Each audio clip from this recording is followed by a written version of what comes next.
Hello, everybody. Welcome into this week's 30 Minutes program. It's really, really nice to be able to sit down and talk to one of my friends who I've known for quite a while. And this is the basketball coach at the University of Tennessee at Martin, the women's program. He's in a lot of Hall of Fames, if you will. But more than anything else, he is a guy that loves Martin. He loves the University of Tennessee at Martin. And I love this guy, too. And Coach Kevin McMillan, I know people say, hey, I love you, man. I love you, Han. But in reality, you have a very small group of people that you can trust. And I just know that you are one of those people that keeps a lot of things inside. And the other outside, you don't mind telling them anything. No, I don't, Paul. Thank you. I appreciate being here. And you're right. I do. I love West Tennessee and the University of Tennessee at Martin and all the opportunities that it has provided for me and for my family. And it's a wonderful place to be. Well, let me kind of move around here a little bit for just a second for our listeners. How many years ago did you come to the University of Tennessee at Martin? 17, I think. I think that's right, 17. And before that, you were at Gibson County for Westview, 2. And I was at Westview for 7 and Millington for 7. Mm-hmm. So a lot of West Tennessee.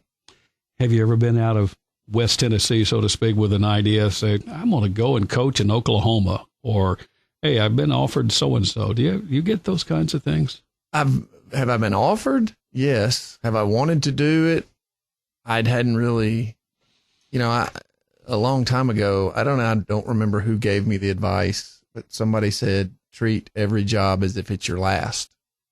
And so that's what I've tried to do. So when I would get a job, I didn't think, okay, what's the next one going to be? I just was like, okay, leave it in a better place than you found it and act like it's the last place you're ever going to be and treat it with that kind of respect. And so, no, I've never looked at, I want to, coach in this part of the world or that level or anything like that. When did you know you wanted to be a basketball coach? Yeah, you probably don't want to know. The day that we were walking across campus and one of my teammates yelled at me and said I had to declare a major by 5:00 and it was 4:45. And so I ran in there and declared a major and found out I had a bunch of academic hours in math, and I had a bunch of academic hours in business, and I had a bunch of academic hours in education. So I went in there and found something that fit, and next thing you know, that's what I was doing. And my college assistant coach took a job right when I graduated, and I went with him. Didn't have any other plan at the time. What was it like to get that first job and your first, was it a girls basketball program? I was an assistant for the boys the first year, and then the second year I became the head coach of a girls program, and it was learning on the fly would be an understatement because I didn't have a clue what I was doing. You didn't have anybody to coach you? Not at that point over girls or women's basketball. I had Matt Bakke, who was my assistant coach in college. He was the boys coach that I'd gone with, and so he would help me. But coaching girls, no, I didn't have any idea. None. So that's probably why I've never coached girls as if they were girls. I've coached them as if they were basketball players. So, I mean, it was an interesting transition. You got over 500 games behind you. I don't think that includes even your high school. That I've coached in? How many games? Oh Lord, it's that in the thousands. And if you add in, coaching third graders and fourth graders and travel ball and everything, it's probably 2,000 games that I've sat through and watched and been a part of. So it's been quite a bit. You haven't gotten tired of it yet? Tired of when the game starts? No, I have not. Tired of the new world that we're starting to see? Yes. I didn't get in it for the things that we're seeing in today's world. So, but no, I'm not tired of the game. I'm not tired of watching kids that want to get better. I don't care if you're a junior high kid, a professional. I've worked with all those kind of kids, and as long as they want to get better, that's what drives you. Did you ever tell your children that you need to play basketball? No, never. Not one of them. Never made them go to the gym. Well, let me take that back. They went to the gym if they had to be there because we didn't have a sitter, but did not say, hey, you need to go practice.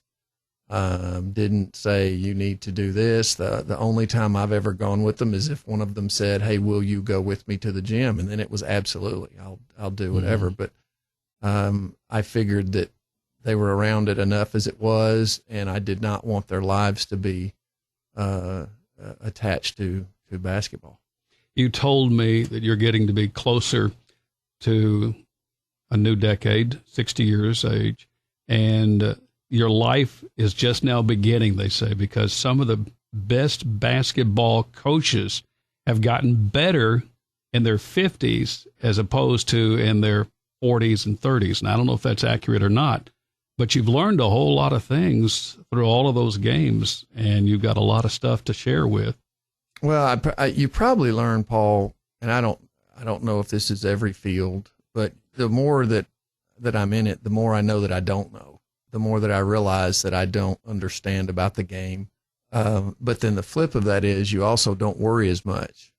You know, when you're younger, you're trying to make your mark. You're trying to establish something. You're trying to prove that you can do something or achieve something or get some credibility or whatever you want to call it. And then as you get older, you get to a point where that doesn't matter anymore. It's not about that. And I guess that's where I am. I think you and I have a lot in common, particularly when it comes to family. When you're dealing with situations such as being the coach and being the dad, and it's sometimes hard. You can't be able to do everything. I know for a fact. I mean, it's, when that broadcast goes on, I'm supposed to do it, and there's your child or children, and that makes it very difficult, I think, for people much like yourself and others who are in a similar situation because, you have those differences of saying, what do I need to do? I need to have somebody else to, be the coach while I go watch my children or whatever. And those are things that really become very challenging, I think, for parents. Well, they can be. I think, today's day and age, it's like parents feel judged by having to be at every single thing that your child does. And I think, there's nothing wrong with that, but there's also nothing wrong with not being there and letting your child learn to do stuff on their own. I remember growing up, my parents didn't take me to practice and definitely didn't sit there and watch it. I had to walk or ride a bike across town. I remember games where I got on a bike and went to the game because my parents couldn't make it. And I don't ever remember judging my parents or thinking bad that they couldn't be there. The one of the other things that I learned very quickly in my role as a coach was that people would look, if there's something happened in a game and my children were involved and I'm coaching, people would look at me for my response. And so I very quickly learned, already didn't, but I very quickly realized, I'm in those stands supporting my kids and that coach and that program. And I'm not getting into I wasn't at practice last week. So I don't know if he wants to yell at my kid, yell at my kid. You want to bench him. I didn't care because I knew that coach had been with my child more than I had. And so I trusted to let them do their job, get out of their way. So, being a parent and a coach, it has all kinds of challenges and difficulties, just like it does for anyone that's got a job and raising kids. It's just a tough time to raise kids, period, with the world that we're in, social media and all that stuff. If you've just joined us, Kevin McMillan is with me on our program today. He is the women's basketball coach at the University of Tennessee at Martin. So you had to do it all over again. You had to start a brand new group of basketball players this past year. And how in the world do you find out that you don't have any players, much like what happened over here at the university in football? Coach there has 50 new players. Yeah, I think what's going on I here? think it's the new norm. I actually met with my athletic director, Kurt McGuffin, earlier and said, okay, I'm in on this world, because I've been fighting it, because I didn't believe that's what I got into this for. And that's fine. You can fight it if you want to, but that's not, the kids are not looking at it the way that I was, that you come in and you get developed and you learn and you grow, and you fail and you succeed and then you fail. And that's not what they want. And so you're going to have to adapt somehow in some way to what the new culture is. And so I think what you're going to see going forward is that teams are going to have 4 to 6 to 8 kids in the portal every single year. You're going to have to it's going to be a new team every single year. And that's not what any of us, I think, really want, but I think that is where we are. So we're gonna start that, and the things that, so the way I've looked at it with my staff is we're starting our program every single year. So it's year 1 of our program every single year. And so we're going to have to establish the standards, the work ethic, the discipline, the bonding of a team, all of that. We're going to have to just act like these kids have never seen it before. Because you're not carrying over one year to the next. And that is the challenge that we all face. You brought the Lady Falls in, almost beat them. They lost every one of their players. When you heard that, I mean, I got to ask you, wow. I mean, all of them are gone? And she had to start all over again. I wasn't surprised. It just is where we are today. And, maybe next year she retains 3/4 of the team. I don't think you can judge any coach these days on the numbers of kids that leave their program at any time for any reason, because it's just too many things are now out of the coach's control. You do a good job and develop your kids, you're going to lose them. You do a bad job and you lose, you're going to lose them. So I don't know. I think probably the perfect mix is to go about 500 every year and don't have any all conference players. But everybody gets to play, and then maybe you retain everybody. But then is that going to be successful? Probably not.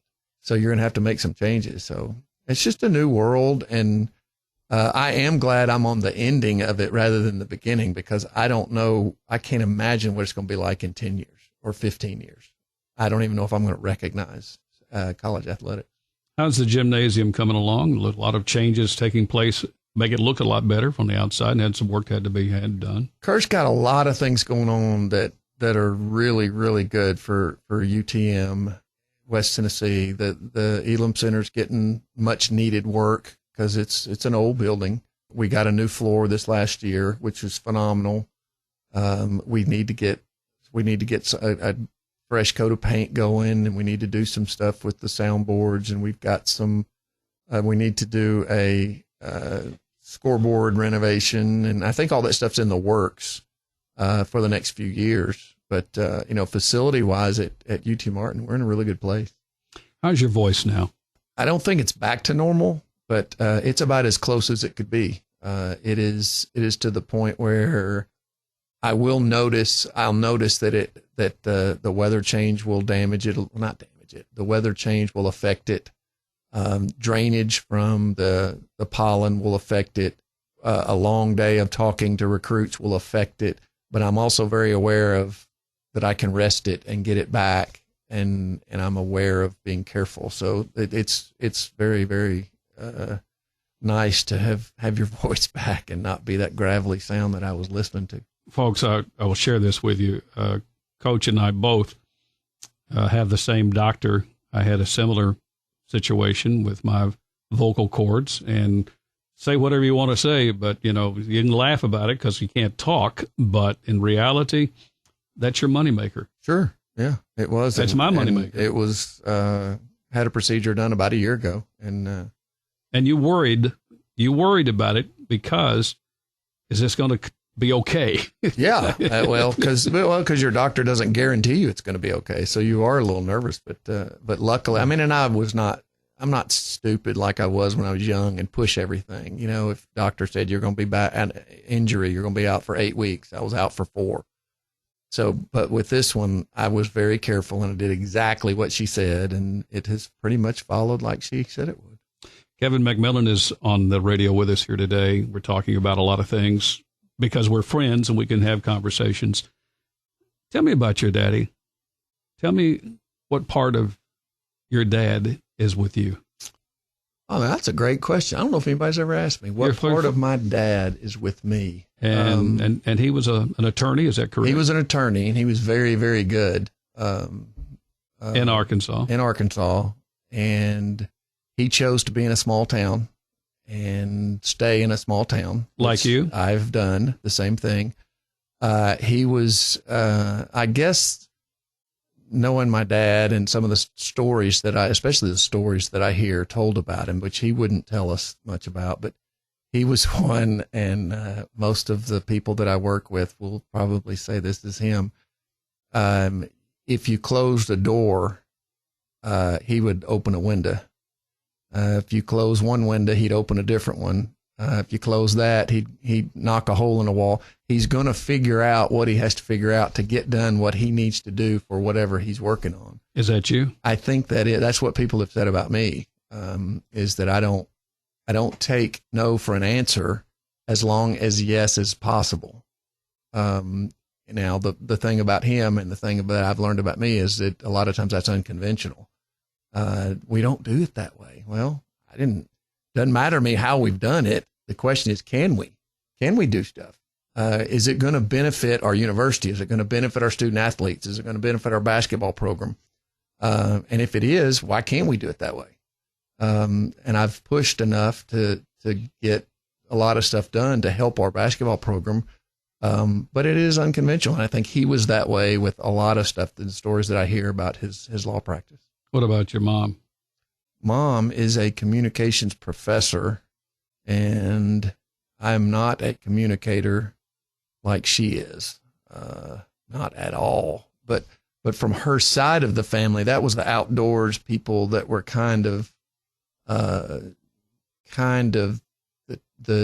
introverted to themselves, fish, that's the side that I get from her and her side of the family. Mm-hmm. You have a brother. Yeah. Tell me about him. He's in Texas, lives in Dallas. He's got a daughter graduating pretty soon. Got another one in college, and he's a couple years younger. And we grew up playing in the yard every day from 8:00 in the morning till whatever time mom said time to eat dinner.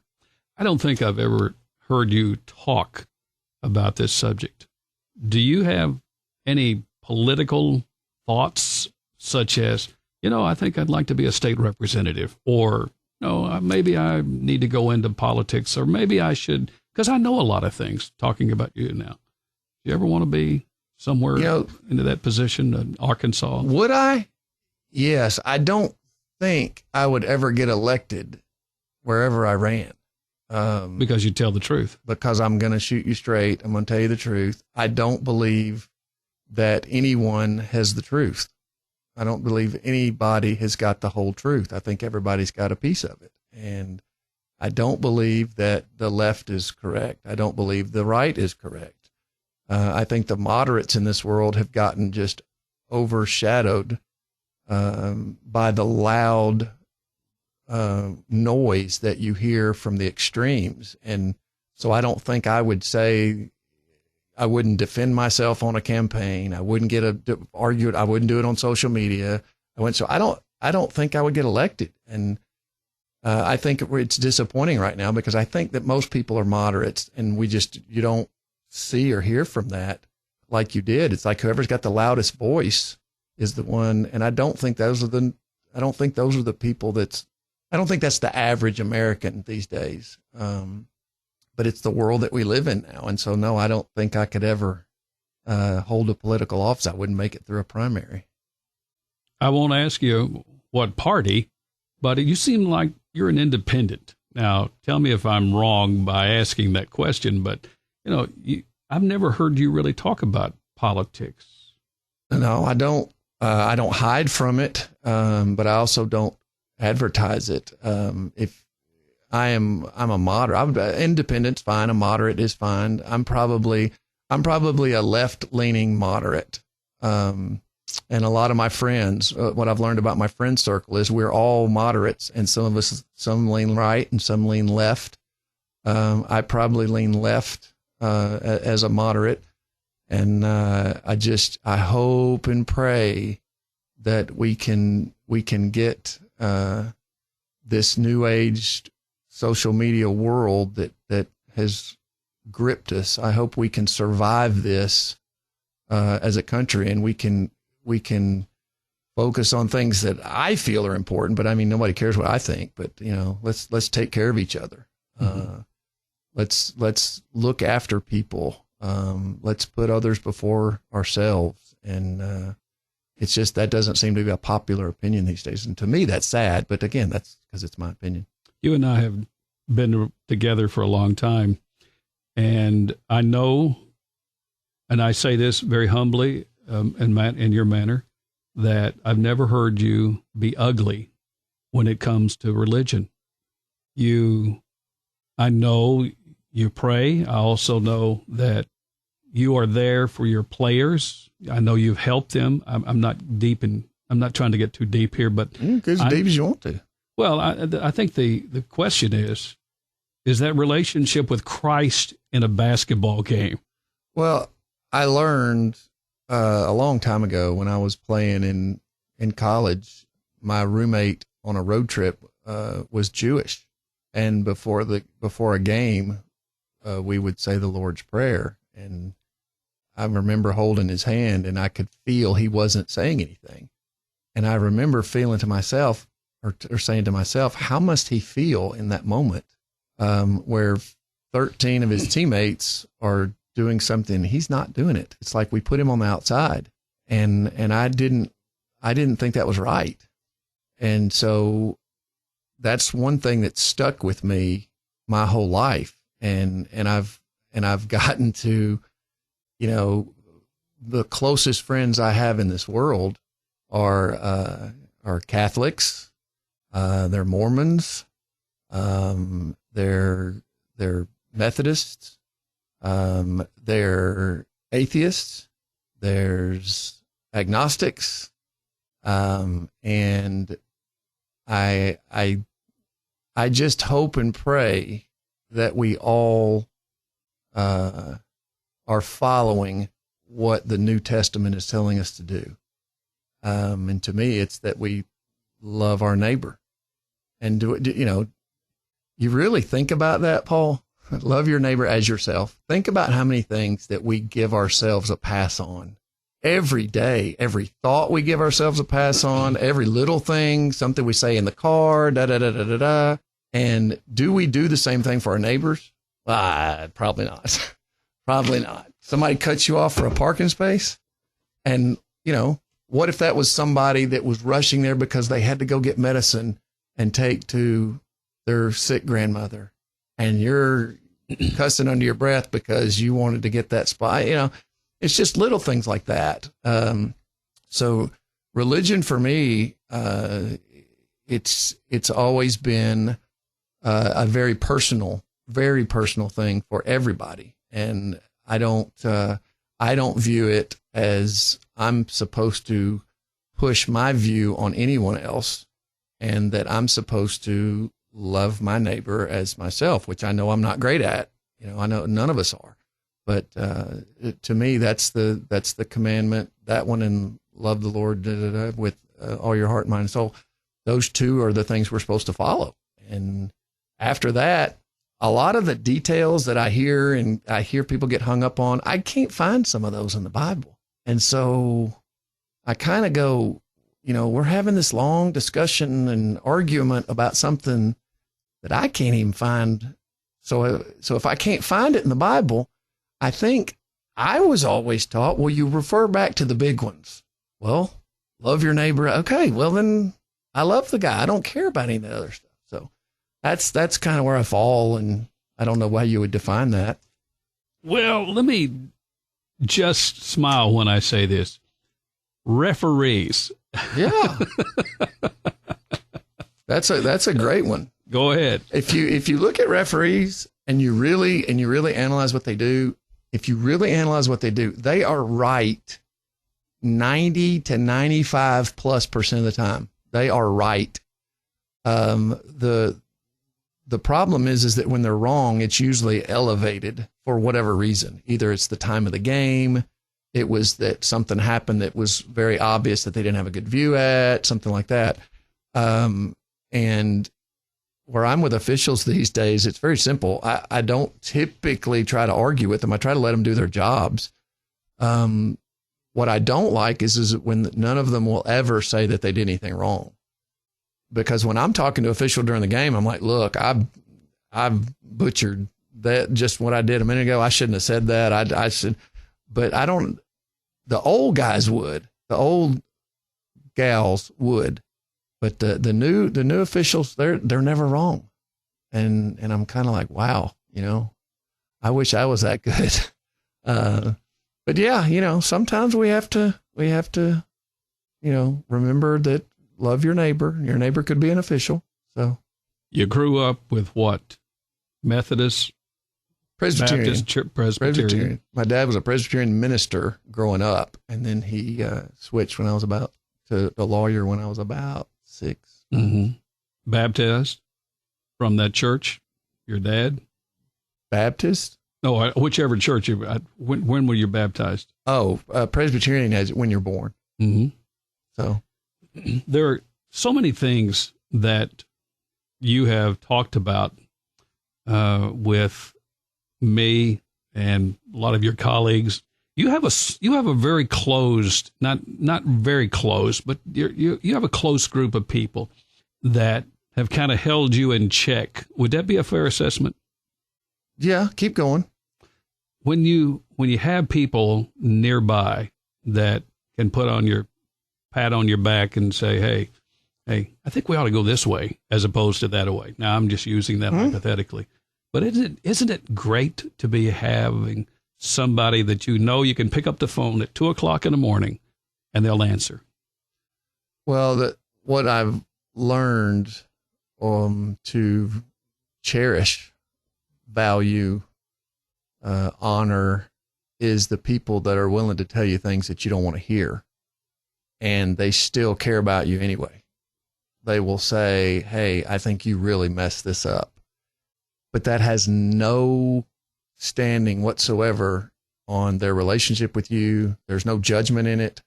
It just is, I care so much about you that I'm telling you this, and that's it. And when they tell you, they're done and they move on. And I do have a very small group of that, but they're also necessary for us because we don't get it right every time. And I guess how good you are at stuff, your job, whatever, relationships, is to acknowledge when you've done it wrong, try to be honest about it, and then do better, and then legitimately try to do better the next time. Don't say you're going to do it and don't. But I think you learn about people not through the things that they do well, but it's when they don't do things well. It's when the things hit the fan, how do they react? Do they learn from it?